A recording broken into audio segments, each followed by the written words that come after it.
High, আমি পিঙ্কি চলে এলাম আরও একটা ভিডিও তোমাদের সাথে শেয়ার করতে। তো এর আগে যে মিনি ব্লগগুলো তোমাদের সাথে শেয়ার করেছিলাম সেখানে বলেছিলাম যে আমাদের অনেকগুলো বিয়েবাড়ি ছিল। তো ফাইনালি বন্ধুরা আমাদের বিয়েবাড়ি স্টার্ট হয়ে গেল। তো আজকে রেডি হয়েছিলাম দিদির বাড়িতে, আজকে আইবুড়ো ভাত খাওয়ানো হবে সেই জন্য। তো সেখানে আমি, মা আর দিদি যাব।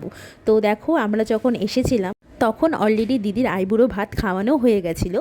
তো এরপরে আমরা যাব খেতে, সেই জন্যই আমরা অপেক্ষা করছিলাম, কারণ ওপরে অনেক ভিড় ছিল। তো ওখানে মা, দিদি আর আমি। তো চলো আমাদের কি ফাইনালি খাওয়া হলো আইবুড়ো ভাতে সেটাই তোমাদের সাথে শেয়ার করি। চলো আইবুড়ো ভাতের মেনুগুলো তোমাদের সাথে শেয়ার করি। তো চলে এলো দেখো একটা সুন্দর চকচকে প্লেট। এরপরে আমাদের দিয়ে গেল ধোয়া ওঠা গরম ভাত। তো ভাতের পরেই চলে এলো শাক ভাজা, লাল শাক ভাজা। লাল শাক ভাজার মধ্যে ছিল হচ্ছে তোমার বড়ি, বাদাম। তো এটা খাবার পরে চলে এলো ভেজ ডাল আর তপসি ফ্রাই।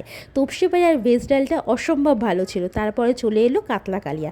এরপরে আরও একটা মাছের প্রিপারেশন ছিল, সেটা হচ্ছে ভেটকি মাছ।